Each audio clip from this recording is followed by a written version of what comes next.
Muhammad Fauzi atau yang lebih dikenal dengan sebutan Ustadz Vlog. Ya, kepadanya kami persilakan Ustaz. Muhammad.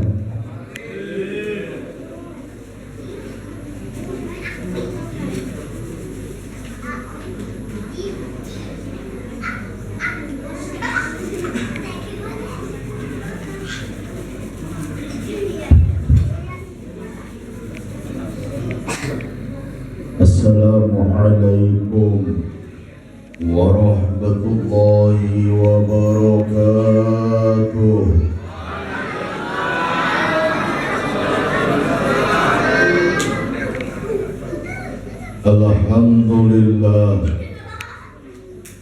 Alhamdulillah wassalatu wassalamu ala rasulillah Sayyidina ibni abdillah wa ala alihi wa sahbihi wa mawala. Ashhadu an la ilaha illallah wahdahu la syarika lah wa ashhadu anna Muhammadan abduhu wa rasuluhu la nabiyya ba'dah. Allahumma salli wa sallim ala sayyidina wa habibina wa syafi'ina wa maulana nabiyyina Muhammadin wa ala alihi wa ashabihi ajma'in, amma ba'du. Wa qala Allah ta'ala fil Qur'anil Karim, a'udzu billahi minasy syaithanir rajim. Subhanalladzi asra bi'abdihi lailan minal masjidil harami ilal masjidil aqsa. Wa qala nabiyyuna Muhammadun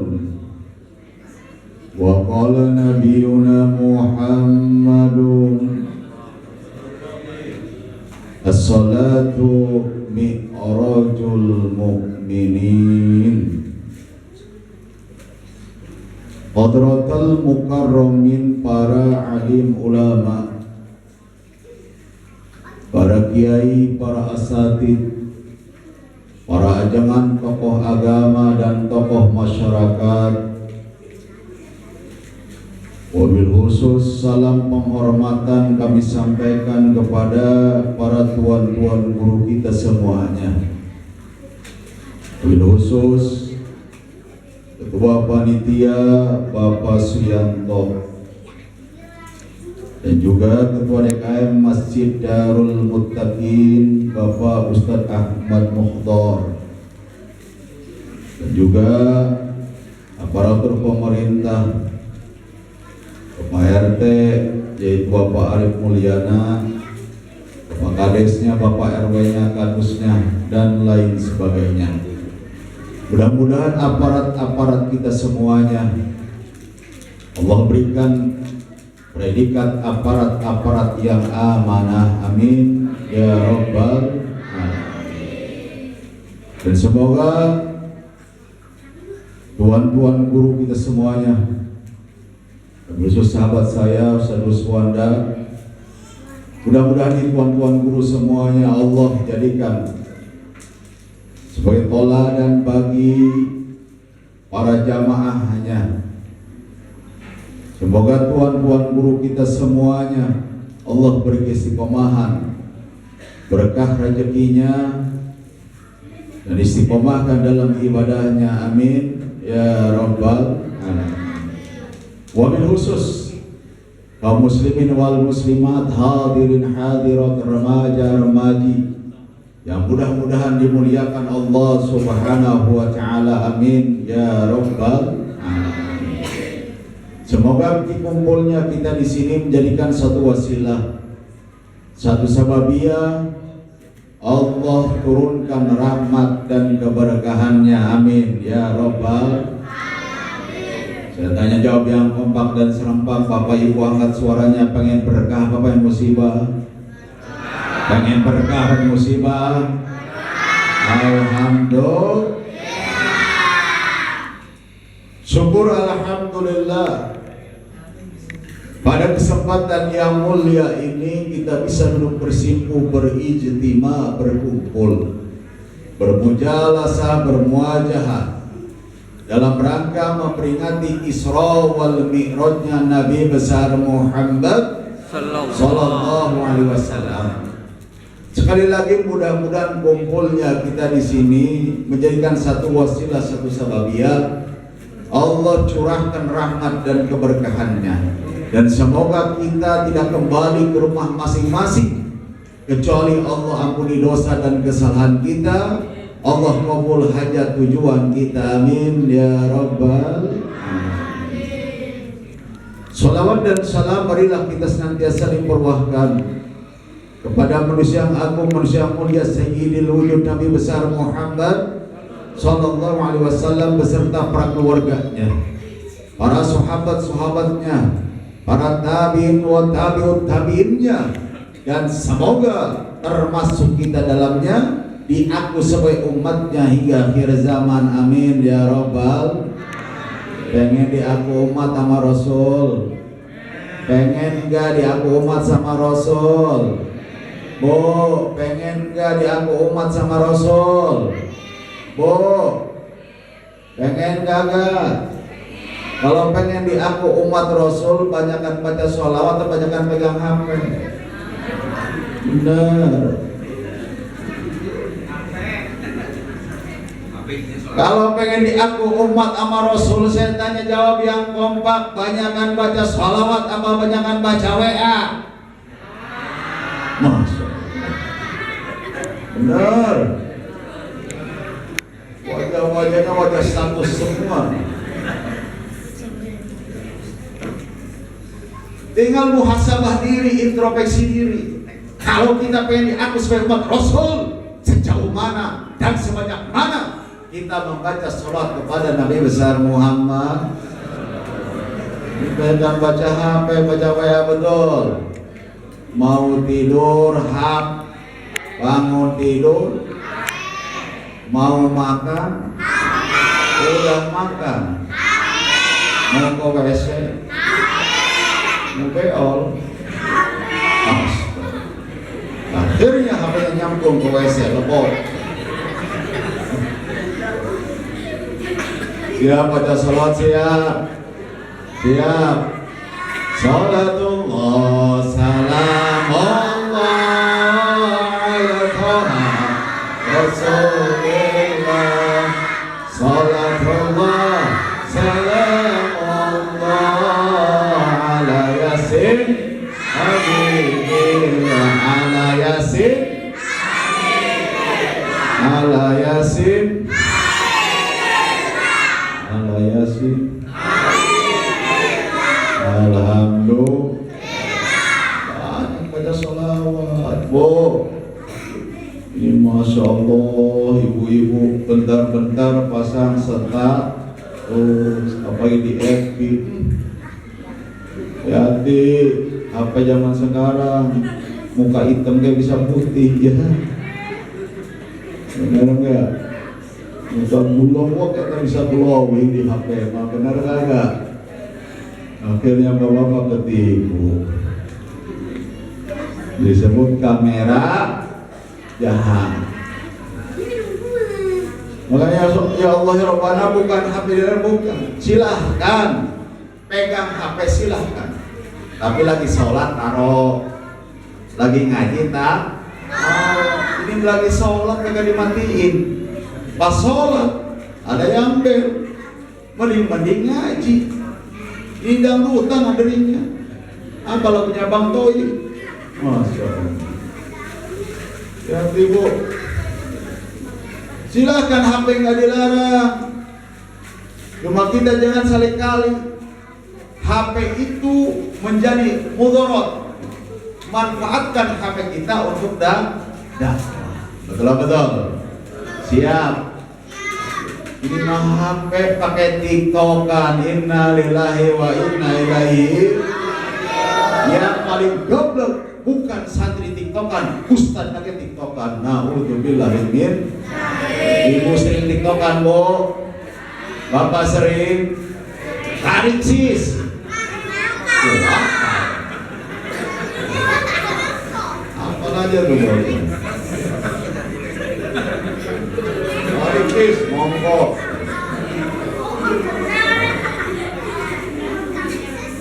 Masya Allah, tabarakallah zaman sekarang. Hati-hati Bapak. Zaman dulu yang namanya film kita harus jauh, bener gak Pak? Jalannya nonton layar tancap di kampung-kampung. Sekarang masuk ke kamar-kamar kita melalui HP. Bahkan yang menyedihkan, anak nangis dikasihnya HP. Betul apa enggak? Oh. Kenapa ya nangis saya? Harus kan dibiasakan.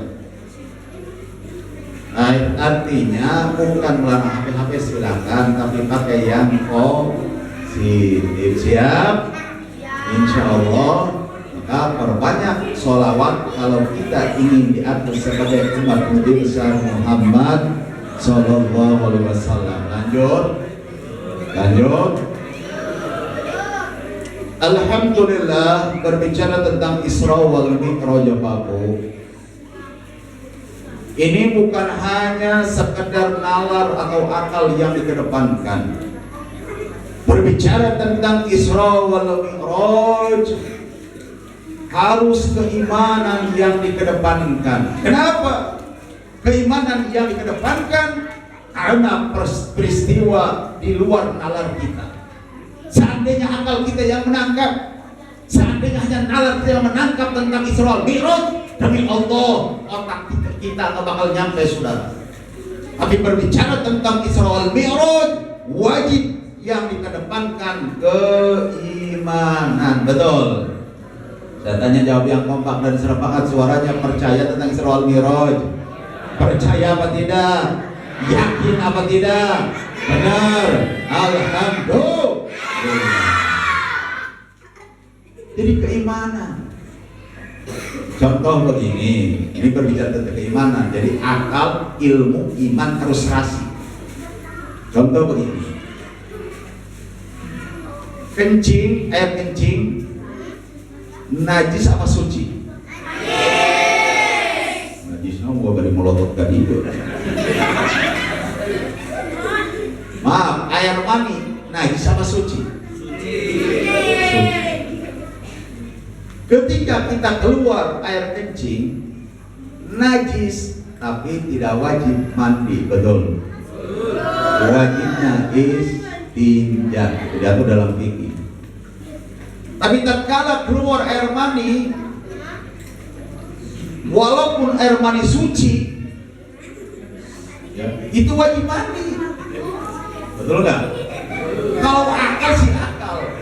Kalau akal yang berbicara akal, air kencing najis, ya.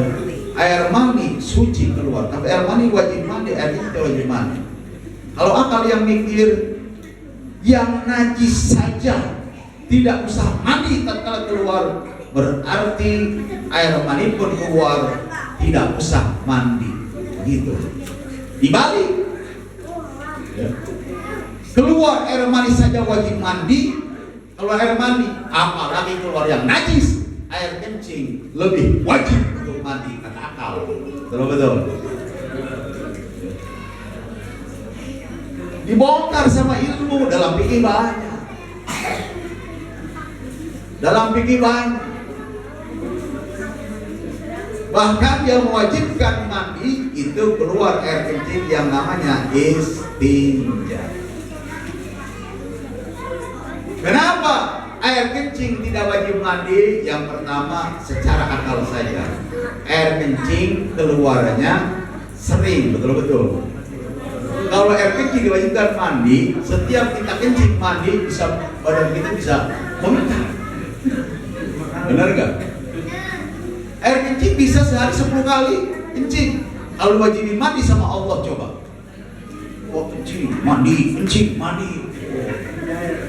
Kalau jahat. Yang kedua, ngeluarinnya ngeluarin kencing tidak keluar tenaga. Gitu. Ya. Tapi kalau air mandi wajib mandi karena keluarnya jarang. Lagi pantaran begini udah ketemu seminggu 2 kali. Iya. Bocah mah urusan tua. Sebulan sekali.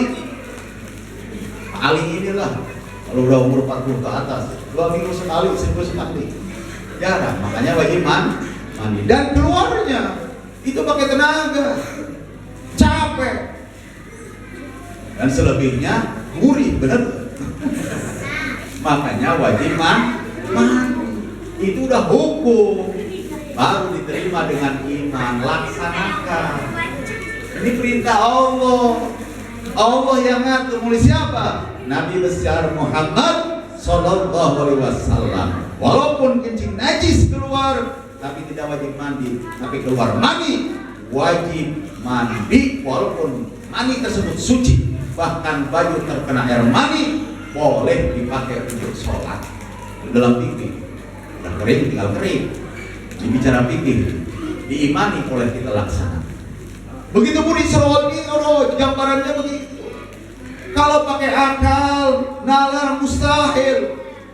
Perjalanan yang begitu panjang dari Masjidil Haram ke Masjidil Aqsa. Kalau kita naik kuda zaman dulu, karena zaman dulu kendaraan hanya kuda dan unta, Avanza belum ada. Apalagi Innova, apalagi bajai belum. Zaman dulu itu unta, kuda. Kalau kita tempuh bisa 2 bulan.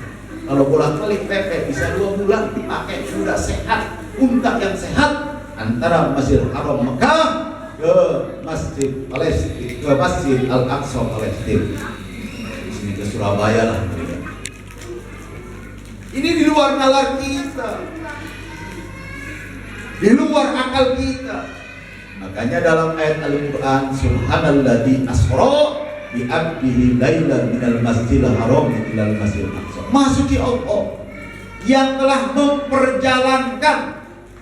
Ini kekuasaan Allah, kebesaran Allah, bukan kemauan Nabi Muhammad, bukan kekuasaan Nabi Muhammad, tapi semua ini kebesaran Allah Subhanahu wa ta'ala. Saya tanya jawab yang kompak dan serepakat suaranya. Yang maha besar siapa?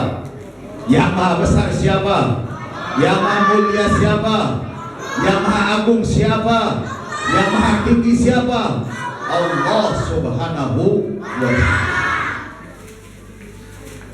Maha suci Allah yang telah memperjalankan hamba-Nya dari Masjidil Haram ke Masjidil Aqsa hanya ditempuh lailan, beberapa jam saja, sebagian malam saja.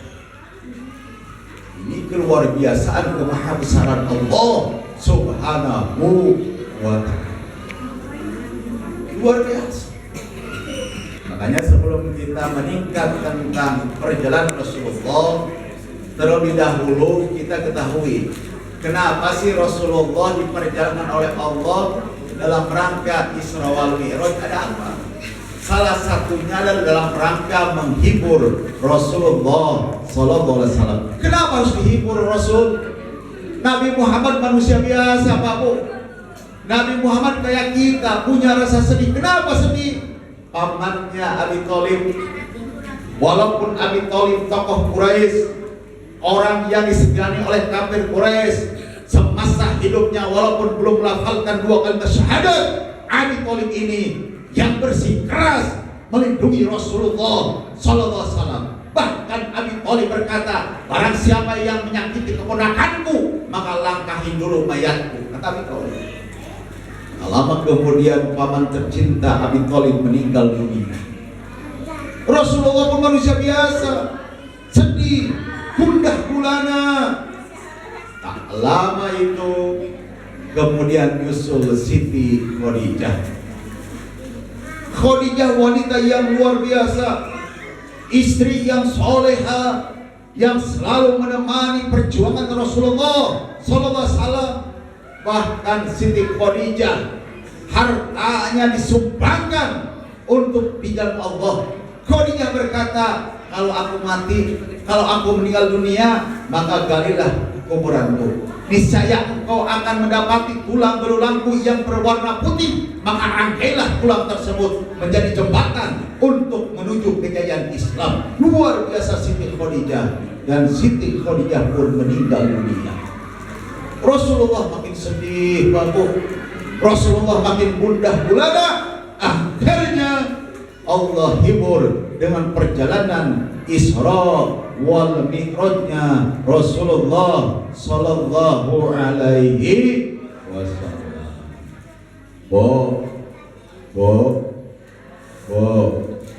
Masih hidup. Kalau ditanya matanya melotot, mulutnya mangap, ikan bandeng namanya. Makanya jawab siap. Ibu tahu arti Isra? Bu, Isra tahu? Apa arti Isra? Hah? Bapak tahu Isra? Berjalan di malam hari, itulah berbahasa Malugoma. Jadi ibu kesini sama saja namanya Isra, Syaro.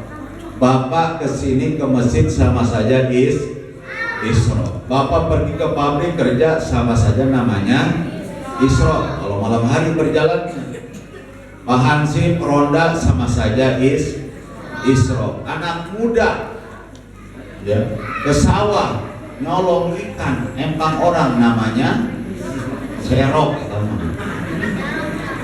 Nama serok. Isra wal Mi'rajnya Nabi besar Muhammad sallallahu alaihi wasallam. Singkat cerita, tatkala Nabi Muhammad kembalinya Isra Mi'raj, Nabi Muhammad pun bingung, termenung, melamun. Bingung Nabi Muhammad harus ke siapa ngaduknya, harus ke siapa ceritanya, sedangkan ini perjalanan yang maha dahsyat. Ketika Nabi Muhammad terbengong, bingung, lewat Abu Jahal, musuh bebuyutannya. Lewat Abu Jahal, disusul ke Abu Janda. Ya. Abu Jahal lewat. Muhammad kenapa bengong? Muhammad kenapa termenung? Muhammad kenapa melamun? Nabi Muhammad bercerita kata wa kata demikian. Apa kata Abu Jahal? Stop, jangan teruskan cerita. Bagaimana kalau ente cerita Muhammad di depan orang-orang kafir Quraisy, semuanya kumpulkan, ente baru cerita dari awal hingga akhir perjalanan Isra wal Mi'raj. Nabi Muhammad tidak punya rasa suudzon, bahkan beliau husnudzon. Abu Jahal niatnya baik, mengumpulkan orang untuk bercerita tentang Nabi Muhammad, tentang Isra wal Mi'raj.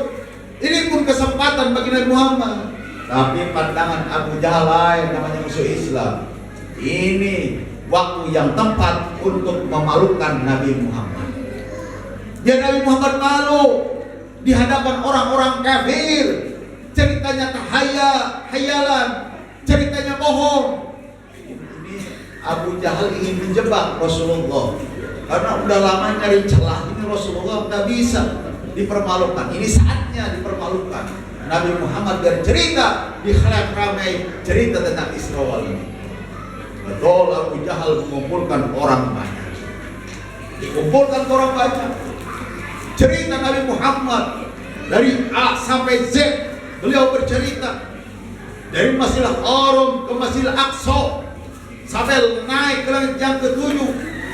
Akhirnya Sidratul Muntaha musyawarah dan bertemu dengan Allah Subhanahu wa taala. Dan ketika di Masjidil Aqsa, Nabi Muhammad bercerita salat berjamaah, beliau imamnya dan makmumnya para malaikat saudara. Ketika bercerita demikian, penduduk mulai berkerut dahinya. Yang tadinya masih kafir, makin kafir tatkala mendengar cerita Rasulullah sallallahu alaihi wasallam. Yang sudah Islam tapinya abu-abu, murtad kembali tatkala mendengar cerita Rasulullah SAW. Akan tetapi yang sudah beriman, sudah Islam, imannya kuat, malah makin mantap tatkala mendengar cerita tentang Isra wal Mi'rajnya Nabi besar Muhammad sallallahu alaihi wasallam. Bahkan Abu Bakar lebih jasad imannya, saudara. Makanya beliau diberi gelar dengan As-Siddiq, orang yang membenarkan peristiwa Isra wal Mi'rajnya Nabi besar Muhammad sallallahu alaihi wasallam. Bahkan orang kafir ngomong, Abu Bakar, kenapa ente percaya? Ini tahayul, ini hayalan. Muhammad orang gila. Masa dari Masjidil Haram ke Masjidil Aqsa yang begitu jauh hanya sepertiga malam saja? Masa bisa ketemu dengan Rob? Masa bisa naik ke langit yang ke-7? Nabi Abu Bakar apa jawabannya? Jangankan Nabi Muhammad cerita itu. Nabi Muhammad cerita dari Masjidil Haram ke Masjidil Aqsa, naik ke langit yang ke-7, akhirnya Sidratul Muntaha ke Mustawa. Jangankan Nabi Muhammad cerita itu, lebih dari itu, demi Allah aku akan lebih percaya, kata Abu Bakar. Lebih dari langit ke-8, ke-9, ke-10, lebih dari itu, kata Abu Bakar, aku akan percaya tentang ceritanya Nabi besar Muhammad sallallahu alaihi wasallam. Hanya beliau diberi As-Siddiq, orang yang membenarkan akan peristiwa Isra wal Mi'rajnya Nabi besar Muhammad sallallahu alaihi wasallam. Dari situ timbul pertanyaan dari orang kafir, Muhammad yang tadi saya bahas. Saya pernah ke Masjidil Haram, ke Masjidil Aqsa, naik kuda yang sehat itu 2 bulan, mustahil Muhammad. Ada yang ngomong, Muhammad, kalau benar ente pernah sholat di Masjid Al-Aqsa, jamaahnya para malaikat, saya tanya, berapa jumlah tiang Masjid Al-Aqsa? Berapa jumlah anak tangganya? Berapa jumlah jendela Masjid Al-Aqsa? Masya Allah, begitu dasar pertanyaannya. Nabi Muhammad terdiam, memang gak tahu. Beliau sholat gak ngitung. Saya tanya, yang sering jamaah di sini banyak apa kagak? Banyak apa kagak? Ya, termasuk Ustaz ya. DKM ini seragin. Saya tanya, Ustaz, ini jumlah keramiknya berapa? Masya Allah. Gak bakal dihitung karena niat beliau sholat, bukan hitung keramik. Benar gak? Nabi Muhammad pun begitu. Dan tetapi luar biasa namanya Rasul. Kalau kita ada masalah bingung, Rasul ya, ketika ada masalah datang Jibril datang dengan wujud aslinya, dengan sayap 600 buah sayap, panjang sayapnya minal masrik ilal maghrib, sorotan mata Jibril bagaikan bulan purnama, suaranya bagai halilintar, datang ke hadapan Rasulullah mengepakkan sayapnya. Disitulah ada gambar Masjidil Aqsa, wujud aslinya Masjidil Aqsa. Di situ ada jumlah tiangnya, jumlah anak tangganya, jumlah jendelanya. Langsung Rasulullah jawab, bengong orang kafir. Jadi sayang, sudah sayang, walaupun bisa jawab kafir lah, tetap kafir. Tetap mereka kafir, tetap mereka murtad. Inna lillahi wa inna ilaihi raji'un. Saya tanya jawab yang kompak, Pak Bu. Angkat suaranya, percaya tidak tentang Isra wal Mi'raj? Percaya apa tidak? Percaya tidak Nabi Muhammad sholat jamaah di Masjid Al-Aqsa? Percaya apa tidak? Percaya. Harus yakin. Ahlus sunnah wal jamaah wajib yakin akan peristiwa Isra wal Mi'raj dan Nabi besar Muhammad SAW. Kalau ada sebuah aliran, walaupun hidungnya besar, lebih besar dari saya, sorbannya panjang, jenggotnya panjang, akan tetapi aliran tersebut, paham tersebut tidak percaya akan Isra wal Mi'raj. Dia nyebut Nabi Muhammad hanyalah mimpi, Nabi Muhammad yang terbang hanya rohnya saja, tidak sama jasad. Berarti aliran tersebut sesat dan menyesatkan, wajib diusir, saudara. Betul? Ya, aswaja ahlus sunnah wal jamaah wajib yakin akan peristiwa Isra wal Mi'rajnya Nabi besar Muhammad sallallahu alaihi wasallam. Siap mendirikan sholat? Siap berjamaah? Alhamdulillah. Cuma soal kede ada ilmunya. Sholat ada ilmunya. Ilmu sholat dari mana? Ngaji di majlis taklim, nanya ke kiai. Bodoh itu ada dua, Pak Bu. Ayah bodoh nu kata toloyok, cek Sunda mah ayah bodoh nu alewo. Ayah bodoh alewo itu bodoh yang mau bertanya, itu yang selamat. Walaupun bodoh tapi sering nanya ke kiai, sering hadir di majlis taklim, maka bodoh itu bodoh yang diselamatkan. Akan tetapi ada bodoh nu kata toloyok, bodoh nu sebodoh sok tahu, sok alim, hidup dia di jelema. Benar tidak? Ada yang begitu ada. Bahaya itu orang. Ya, udah bodoh so tahu, ngeritik bisanya. Betul. Hati-hati. Kalau kita sudah bodoh ibadah, mardudatun latung balu terhalang ibadah kita. Kenapa? Kebodohan kita tidak mau bertanya. Betul. Makanya kita bodoh, fakir ilmu, nanya ke ulama, ilmu fikih tentang sholat, betul tidak? Bagaimana tata cara Rasulullah sholatnya? Ya, harus mau bertanya. Jangan sampai kayak tetangga saya, Bu.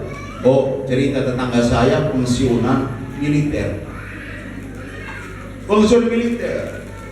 Ini pensiun militer mantan jenderal namanya juga nggak mau ke masjid. Sholat kagak, apa kagak? Pas istrinya ke tukang sayur diomongin sama tetangganya. Cekokom. Ada yang namanya kokom ada. Minjam dulu namanya minjam ya. Ini Ici ada Ici. Lengkap amat orang sini. Itu tetangga kita agamanya apa sih? Islam apa Kristen? Kalau Islam dia mau sholat ke masjid. Kalau Kristen dia mau ke gereja tiap hari Minggu. Ini gak jelas. Istrinya ngedengerin, pulang adu ke bapaknya, Bapak diomongin sama orang sini.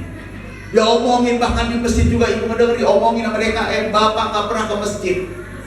Orang-orang meragukan keimanan Bapak, meragukan keagamaan Bapak agamanya apa katanya. Kalau Kristen hari Minggu harusnya ke gereja. Kalau Islam harusnya sholat 5 waktu ke masjid. Namanya pensiunan militer jenderal kurang aja. Gua buktiin kalau gua Islam, gua mau sholat jamaah besok. Sholat jamaah. Cek mama karena kata istrinya, Bapak emang tahu ilmu jamaah, tahu mau ngikutin aja tadi sholat. Pas jalan, ketemu DKM. Di pintu gerbang ketemu DKM. Kata jenderal, ini DKM yang sering ngomongin gua. Ini DKM yang sering gibah sama gua nih. Gua nggak bakal nanya sama dia sama sekali. Kata DKM, oh ini pensiunan tentara, pensiunan jenderal yang nggak pernah sholat sekarang sholat, gua nggak bakal nanya. Dua-duanya sama katanya. Sedangkan hari itu hujan, yang jamaah cuma 2 orang. Pas sholat kepada DKM, makmumnya dia pensiunan jenderal. Pas Allahu Akbar kata imam, kata DKM, kata yang mantan pensiunan militer itu gua mantan jenderal jelek-jelek juga. Takbir gua harus lebih kencang. Allahu Akbar. Kaget imam, astagfirullah. Gua mati di sini pasti gua ditembak. Ya Allah, ya Allah. Lindungi ya Allah. Pas baca Fatihah, Bismillahirrahmanirrahim. Kata imam, jenderal lebih kencang, jelek-jelek gua. Jelek-jelek begini juga mantan jenderal gua harus lebih kencang. Bismillahirrahmanirrahim, lebih kencang. Itu imam lebih kaget. Ya Allah, mati gua jadi pukul ya Allah. Akhirnya saking kagetnya imam masang kuda-kuda mundur ke belakang selangkah. Jenderal ngikutin, mundur selangkah ke belakang juga. Singkat cerita, walakolin. Pas walakolin dijawab kencang sama jenderal, amin. Akhirnya nggak kuat ketakutan, daripada ditembak, daripada dipukul, imam lari. Dikejar sama jenderal itu imam sampai ngelilingi masjid 7 balik diikutin. Akhirnya imam di bawah ke beduk kecapean. Aduh, jenderal ikutin kayak nggak bersalah di pinggirnya. Aduh. Pas pulang jenderal ngomong, Ma, ternyata sholat jamaah seru. Seru kenapa? Seru lari-larian. lari-larian mah ngelilingi masjid. Kalau begitu Bapak besok mau sholat jamaah lagi, sidain besok Bapak jaket sama celana training biar lari Bapak lebih kencang, katanya. Masya Allah. Akhirnya benar besok ke masjid lagi pakai training, pakai jaket. Pas nyampe pintu masjid ada pengumuman, inna lillahi wa inna ilaihi rajiun, DKM meninggal dunia karena serangan jantung. Kenapa bisa begitu? Karena bodohnya ilmu. Ini pelajaran saya. Karena ibadah tanpa ilmu, kata Rasul, lebih hebat, lebih berat menggoda orang alim yang sedang tidur daripada orang bodoh yang ibadah. Orang alim yang tidur, orang berilmu tidur, tidurnya pun pakai ilmu babu. Akan tetapi orang yang bodoh sholat tidak pakai ilmu. Bodoh di sini kategorinya tadi bodoh yang tidak mau ngaji. Ya, siap ngaji, siap ngaji, siap hadir di majelis taklim, siap menuntut ilmu, insya Allah. Jadi sholat pun harus pakai ilmu, nggak asal. Banyak guru-guru kita, ulama-ulama kita, ambil ilmunya. Ya. Di dalam kitab Fathul Qorib bikinnya Sabina, ada I'ana, minimal parukunan banyak. Apa arti sholat? Jangan sampai kayak tadi. Makanya masjid ini makmurkan bukan saja kebersihannya, bukan saja bangunannya, akan tetapi tingkatkan sholat jamaahnya, insya Allah. Bahkan kata Utsman bin Affan radhiyallahu anhu, sholat yang tepat waktu dijalankan akan mendapatkan 9 kemuliaan. Sholat 5 waktu apabila kita tepat melaksanakannya tepat waktu akan mendapatkan 9 kemuliaan. Masih tanya, ibu kalau sholat tepat waktu apa kagak? Hah? Ada sinetron, nonton sinetron dulu apa sholat dulu nungguin iklan? Masya Allah, nunggu iklan dulu. Benar? Masya Allah. Sholat tepat waktu akan mendapatkan 9 kemuliaan. Ini diantaranya saja akan dicintai oleh Allah Subhanahu wa ta'ala. Kita bisa bayangkan Sang Khalik, pemilik kita semua, pemilik alam semesta, pemilik dunia beserta isinya, mencintai kita. Apabila Allah sudah mencintai kita, Sang Khalik sudah mencintai kita karena kita menjalankan sholat 5 waktu. Tapi Allah, apapun yang kita pinta Allah kasih, apapun yang kita inginkan Allah kasih, Allah berikan. Karena apa? Allah sudah cinta terhadap kita, saudara. Betul apa betul? Karena cinta.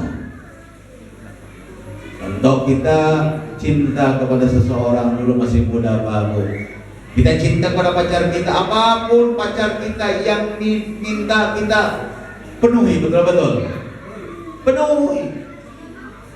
Istri sebelum jadi istri sah pernah pacaran, Bapak Ibu mungkin kalau dia udah pengen bakso, pengen sate, pengen apa aja kita turutin. Karena apa? Karena kita cinta kepada dia, betul-betul. Allah pun begitu.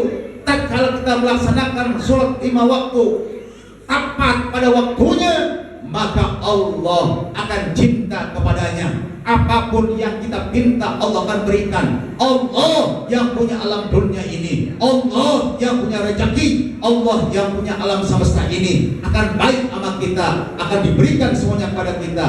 Apabila kita melaksanakan sholat 5 waktu tepat pada waktu, ya siap, insya.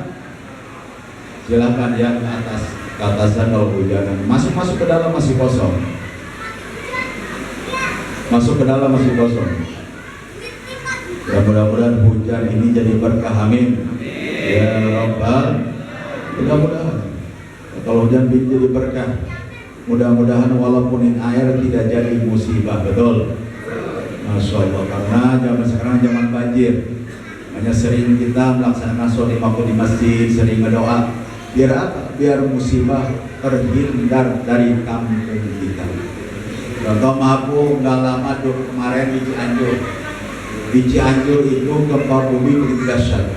Dan alhamdulillah ketika kejadian jam 2 ya kurang lebih asar lah, sebelum asar, malamnya saya sudah ke sana.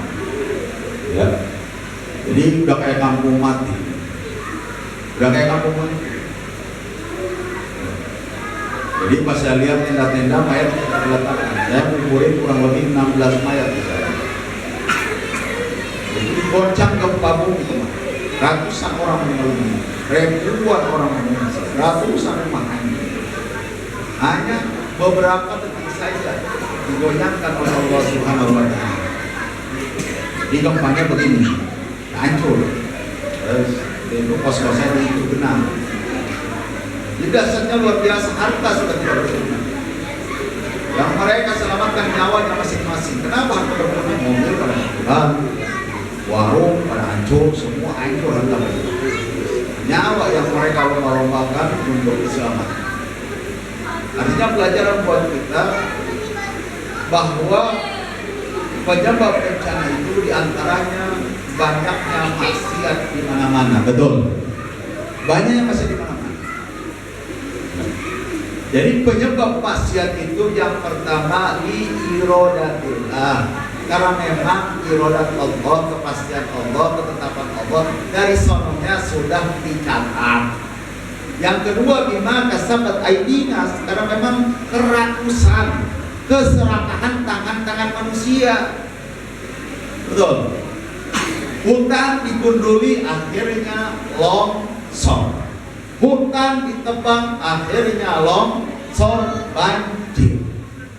Karena kerakusan, keserakahan tangan-tangan manusia, alam jadi rusak, akhirnya menyebab terjadi bencana. Yang ketiga, karena kemaksiatan sudah merajalela dan orang paham hukum membiarkannya, itu penyebab terjadi bencana. Ada yang nanya, Ustaz, saya mah gak percaya. Kalau memang hutan digunduli, pohon ditebang, terjadi bencana, wajar. Ini saya nggak percaya, Ustaz, maksiat bisa undang bencana. Jawab apa jangan? Jawab apa jangan? Kita lihat orang-orang terdahulu, nabi-nabi terdahulu, bagaimana kaum Nabi Nuh Allah tenggelamkan karena durhaka kepada Allah Subhanahu wa Ta'ala. Betul. Kaum Lot, kaum Sodom, LGBT, Allah hancurkan sehina-hinanya. Kenapa? Durhaka terhadap Allah. Kaum Lot, tahu LGBT, LGBT tahu apa singkatannya? LGBT, lelaki goblok bin tolol. Teror lawan teror. Inna lillahi wa inna ilaihi. Allah hancurkan karena durhaka kepada Allah. Dan masih banyak lagi contoh-contoh kisah dalam Al-Quran, dalam keterangan bagaimana nabi-nabi terdahulu, bagaimana umat-umat terdahulu Allah hancurkan karena durhaka terhadap Allah Subhanahu. Nah, itu pelajaran bagi kita. Dan sudah jelas dalam Al-Quran, tidak semata-mata Allah menurunkan azab bencana ke satu kota, satu penduduk, kalau dalamnya tidak ada orang-orang zalim. Inna lillahi wa inna ilaihi. Itu penyebabnya kemaksiatan merajalela. Dan survei membuktikan di sana banyak kemaksiatan. Yang merajalela, orang artinya diam. Itu yang bahaya. Kalau Ustadz Kiai nggak bakal maksiat, mungkin minim. Akan tetapi kenapa? Sedangkan di daerah sana banyak pesantren, di Gasol, di mana saja, di daerah Cianjur. Kenapa? Karena orang arti hukum membiarkan tatkala ada kemaksiatan, saudara. Akhirnya Allah murka semua kebahagiaan. Betul. Hati-hati. Hati-hati yang terukur. Makanya Rasulullah menganalogikan, memberikan sebuah perumpamaan yang begitu indah. Kita itu ibarat miliaran manusia yang naik perahu. Di dalam hadis itu manusia yang batil, yang taat hukum, yang fasik dikumpulkan dalam satu tempat. Dan mereka membuat perahu, udunan, iuran, patungan mereka membuat perahu. Tatkala perahu besar selesai, mereka naik ke atas dan perahu itu berlayar di tengah lautan. Ketika ada yang mau minum, si nahkoda, si pemimpin kapal menyarankan kalau pengen minum ada di perahu di lantai 2. Sekelompok orang ngomong, ngapain gua capek-capek minum di lantai 2? Gua kan ikut patungan perahu ini, ngapain capek-capek? Mending kita bocorin ini perahu. Tatkala perahu bocor, air laut ke dalam, kita bisa minum sepuasnya. Karena secuil orang, segerombol orang. Saya tanya, Babu, jawab yang kompak. Seandainya perahu tersebut dibocorin, air laut ke dalam, kira-kira perahunya tenggelam apa kagak?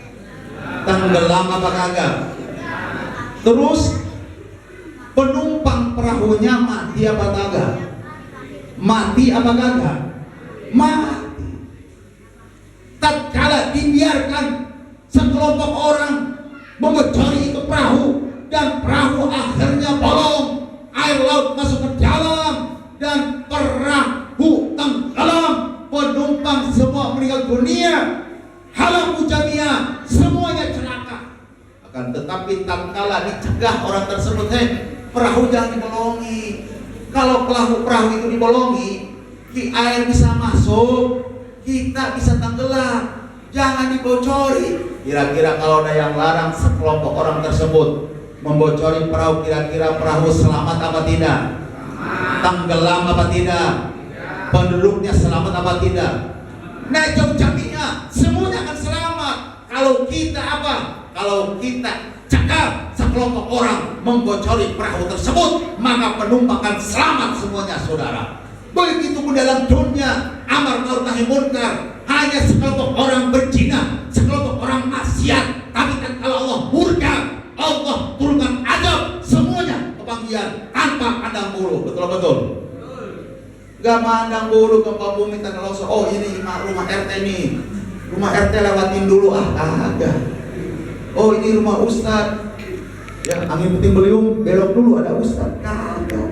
Ustad nyungsep sama RT nyungsep di atas pohon semua kebahagiaan. Betul. Semua kebahagiaan. Tinggal kadar meninggalnya beda-beda.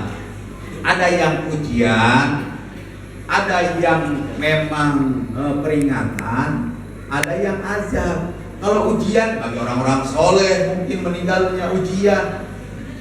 Ya, kenapa harus diuji? Lebih dasar agar apa? Agar diangkat derajatnya di sisi Allah Subhanahu wa taala.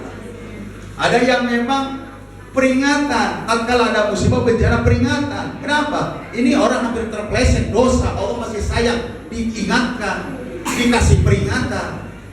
Ada yang memang ajab, ya Allah hancurkan, diajab di dunia tidak apa-apanya dibanding adab di akhirat kelak di neraka. Na'udzubillahi min.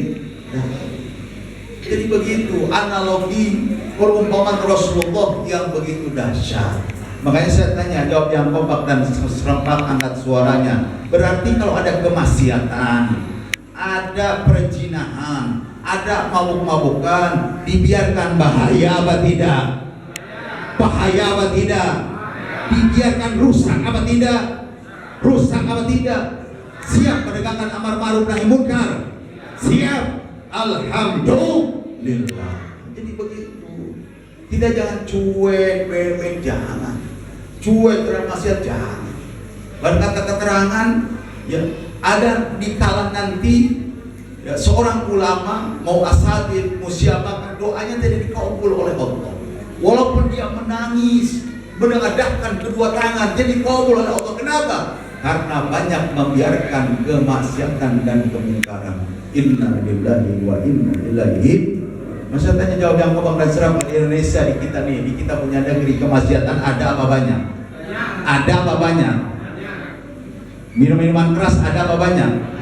Jablay, Sengseong, Bondon, Jablay, Tablo, apal semua.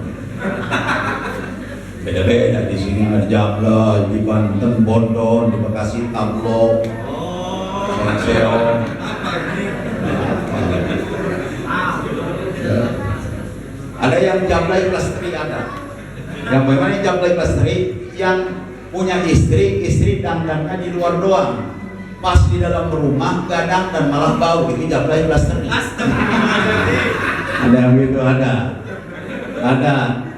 Oh, maaf ibu dandan buat suami apa buat orang? Cicing, jangan ditanya ibu-ibu bu ya. Bapak mah diam bu.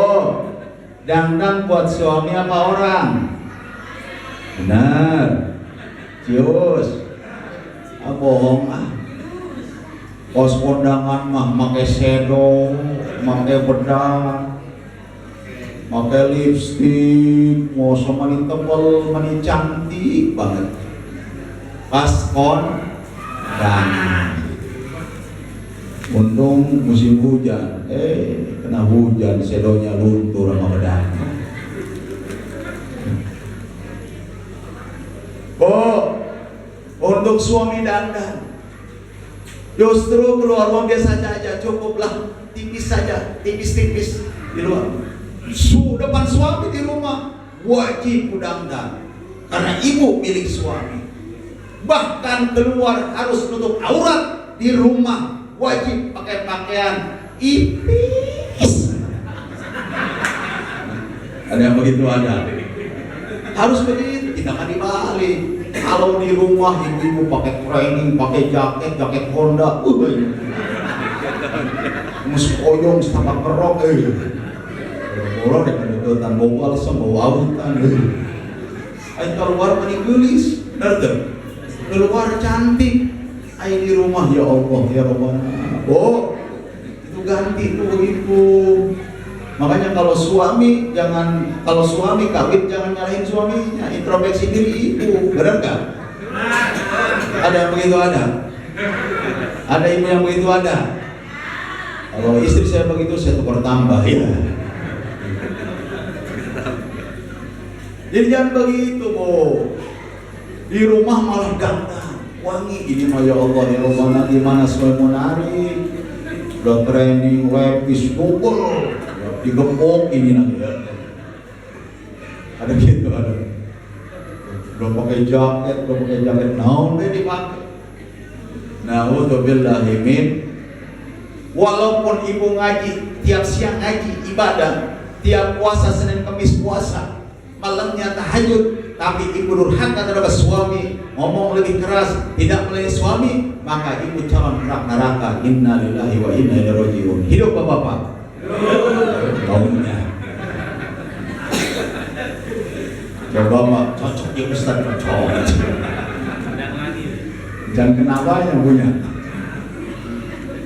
Jadi begitu bu, kalau suami ibu kemana aja, mau ke kantor, mau ke pabrik, ataupun mau kemana saja, mau nyari duit, ibu sering gak cium tangan atau cium jidat suami? Sering apa kagak? Kagak. Cium tangan, cium jidatnya sunnah. Itu sama saja cium hajar aswad bu. Umroh mah mahal, haji mahal, lama lagi nunggunya haji mah. Cukup nyium kening suami sama pahalanya nyium hajar aswad. Hajar artinya apa? Batu, aswad hitam, batu hitam. Apalagi muka ibu hitam, muka suami ibu hitam, lebih cocok. Pas hajar aswad, cium. Yang boro-boro ya Allah ya Rabbana. Terus suami pulang dari mana saja, jangan ditutup dulu diminta duit, atau jangan dikasih tahu masalah yang di rumah. Jangan, suruh duduk dulu suami, suruh istirahat dulu. Bila perlu kos kakinya bukain, cium kos kakinya. Ada yang begitu ada. Harus begitu istri soleha. Cium kos kakinya.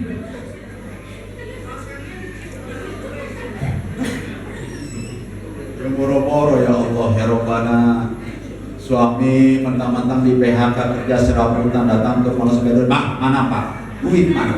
Gas udah habis, beras udah habis Pak, minyak udah habis, semuanya naik. Bapak belum bisa kasih duit, Bapak goblok, tolong.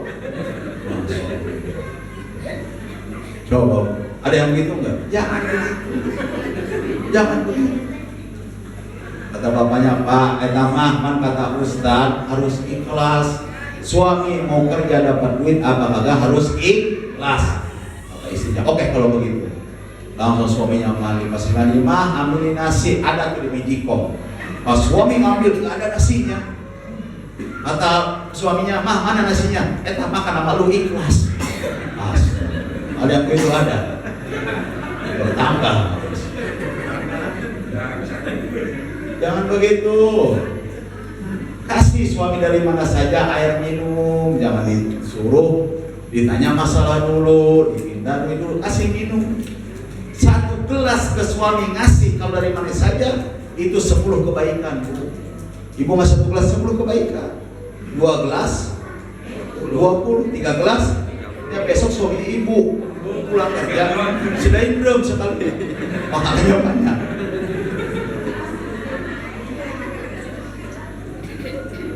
Bagi anak sekarang anak begini, ya Allah ya Rahman, saya nyaranin pesantren ini Pak. Pesantren ini banyak pesantren modern. Mau pesan modern, mau pesan salafiyah banyak. Kalau anak saya alhamdulillah semuanya di Banten salafiyah semuanya. Ya belajar kitab kuning semuanya. Ini nanti nomor 2. Tapi kalau anak-anak rumahan apa saya modern banyak sambil sekolah. Anak-anak sekarang masya Allah, kalau kita dibiarkan tadi narkoba banyak merajalela, betul. Apa yang sudah tiap hari bahaya, tidak terkontrol kalau kita tidak di pesantren. Anak sekarang kan musingin, benar nggak? Anak sekarang Bu, ya Allah ya Rabbana banyak. Ada orang sini kagak ya, amin ya Rabbal. Ini daerah saya, daerah Banten. Tapi kata orang Banten dari sini tahunya ya. Anak-anak ya Allah ya Rabbana hesed. Cek Sunda mah susah, suruh ngaji susah, suruh sholat susah, suruh apa namanya ngaji susah, sholat susah, sekolah susah. Kan bapak walaupun sabar mulai emosi, betul nggak? Mulai keluar bahasa kasar, Jang, Dek, kamu sekolah nggak mau, ngaji nggak mau, suruh kerja kamu masih kecil. Kamu mending kabur dari rumah, goblok lu. Kabur dari rumah, jangan makan di sini. Bapak mulai emosi, anak kan sensitif. Anak langsung kabur, ngerapihin pakaiannya. Subuh-subuh anak pergi, coba pergi. Pas ngeliat jam 12, lapar balik lagi ke rumah. Ada yang kabur begitu. Makan di jendela, makan, nyentong nasi, makan ayam di jendela. Datang bapaknya, kan anak gua nggak boleh makan di rumah. Anak jawab, siapa yang makan di rumah? Bapak gua mau makan juga di jendela. Lu pinter balikin, nggak dibalikin mah angus bapak. Bocah sama. Hati-hati. Makanya ibu nih doanya paling mustajab kalau kepada anak-anak. Hati-hati. Kenapa? Karena anak-anak menyusui, yang menyusui ibu jadi 2 tahun. Makanya saya sarankan ibu-ibu muda tatkala melahirkan anak supaya asik 2 tahun dianjurkan dalam Islam dan dianjurkan ilmu kedokteran. 2 tahun itu berpahala punya peluang. 1 kenyotan anak-anak ke ASI ibu, 1 kenyotan itu 1000 pahala. Nyot 1000 pahala. Nyot berapa? 2000. Bagaimana kalau nyot itu aja sendiri lah. Jangan kasih susu formula, itu berpahala. Hati-hati anak pesantren kamu. Biar apa? Biar akhlaknya. Ku anfusakum wa ahlikum nar. Alimu saroya Islam. Ya. Wa alimuhum hasil akhlak. Tegasna ajarkan syarat-syarat Islam dan akhlak-akhlak yang baik kepada anak generasi kita, insya Allah. Makanya dalam kesempatan yang mulia, yuk kita senantiasa mampukan masjid. Kita senantiasa tingkatkan sholat 5 waktu. Ibu memang sunahnya di rumah, silahkan di rumah, nggak di masjid. Tapi wajib makmurkan bapak. Siap sholat tepat waktunya, insya Allah. Sebelum kita akhiri, kita sholat badar terlebih dahulu. Salatullah salamullah ala toha rasulillah. Salatullah salamullah ala yasin. Angkat suaranya. Salatullah salamullah ala toha rasulillah. Salatullah salamullah yasin habibillah. Tawassalna bismillah wa bilhadi rasulillah wa kulli mujahidin lillah bi ahlil badri ya Allah. Salatullah salamullah rasulillah. Salatullah salamullah ala yasin habibillah. Ilahi salimil ummah minal afati wa nikmah. Ilahi salimil ummah minal afati wa nikmah. Wa min amin wa min ummah bi ahlil qadri ya Allah. Salatullah salamullah rasulillah. Salatullah salamullah yasin habibillah. Yasin habibillah. Hadirin hadirat, mohon maaf kiranya hanya itu yang Al-Fakir disampaikan. Mohon maaf apabila ada kekurangannya. Yang salah dari Al-Fakir pribadi, yang benar semata-mata datangnya dari Allah Subhanahu wa taala. Sekali lagi, pertahankan salat 5 waktu. As-salatu mi'rajul mukminin.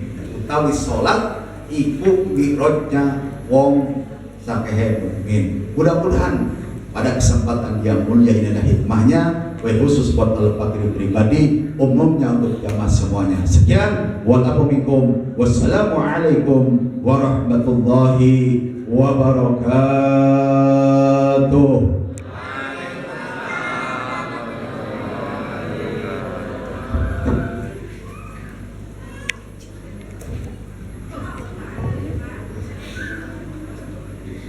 Demikian ceramah agama yang telah kita dengarkan bersama-sama. Mudah-mudahan menambah keilmuan, menambah keimanan, dan menambah kecintaan kita pada Rasulullah SAW. Baik, untuk selanjutnya acara kita tutup dengan doa yang dalam hal ini insya Allah Oke, kita lanjut di doa. Ya. Dan dari saya kurang lebihnya mohon maaf. Bila itu taufiq wal hidayah. Wassalamualaikum warahmatullahi wabarakatuh. Doa ini.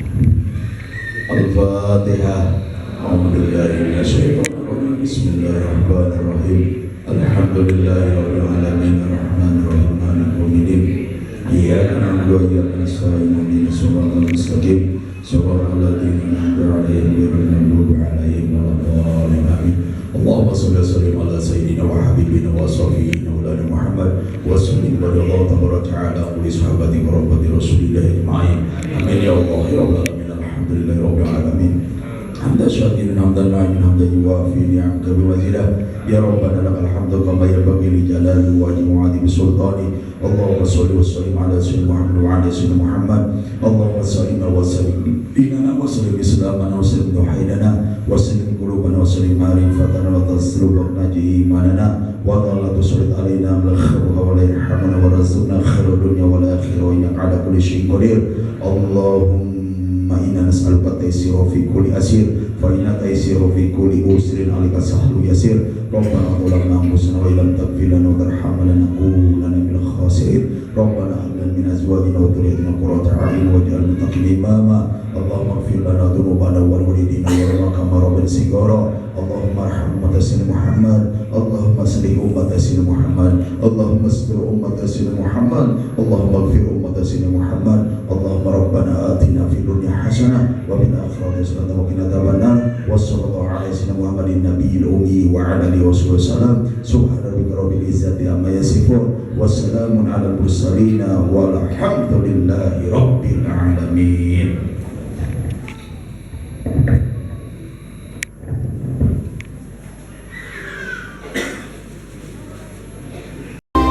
صلاة الله سلام الله على طه رسول الله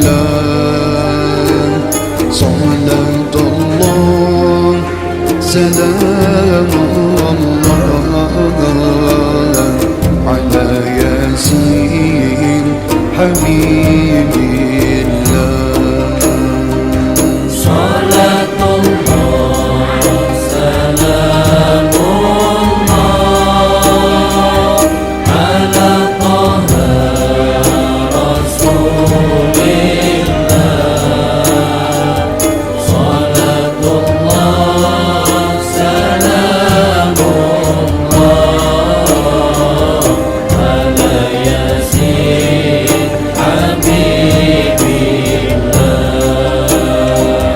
توسلنا بسم الله وبالهدي رسول الله توسلنا بسم الله وبالهدي رسول الله